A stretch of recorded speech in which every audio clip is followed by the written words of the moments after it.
Luma, ginagamitan nila ng dyaryo. Yung pangalawa, yung makabago, ginagamitan ng tinatawag.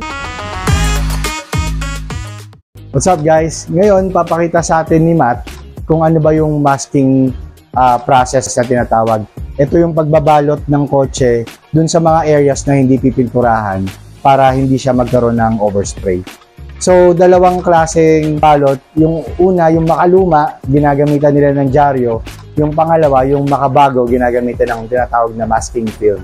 So, papakita sa atin ni Matt kung paano ba yung luma at mamaya gagawin niya rin kung paano yung bago para makita natin yung advantage at disadvantages ng paggamit ng dyaryo. So, ang unang step ay lagyan ng masking tape ang dulo ng dyaryo, tapos ilalapat siya sa dulo, sa edge ng panel na pipinturahan. Gagawin niya lahat ito paikot sa panel at gagawin niya sa buong sasakyan. Imagine nyo kung gaano katagal na trabaho yon. Ang pinaka hindi ko gusto sa paggamit ng dyaryo ay yung dumi na dala ng dyaryo. Sa storage, nag-accumulate siya ng dirt at alikabok that could easily contaminate the paint pag ginamit na siya pang masking.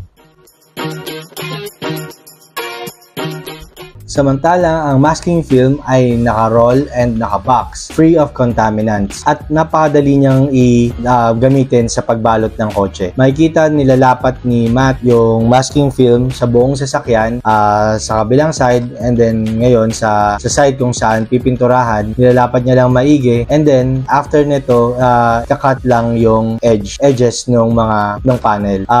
Napakadali lang ikat gamit ang masking film cutter na provide ng supplier. Makikita na tinitrace niya lang yung mga edges ng panel. And then, ang last step ay isi-secure mo ng masking tape yung edge ng masking film dun sa panel para maiwasan yung pag-see-through ng paint dun sa mga katabing panels. Ganun lang po kadali, mabilis at free from contaminant. Thank you for watching!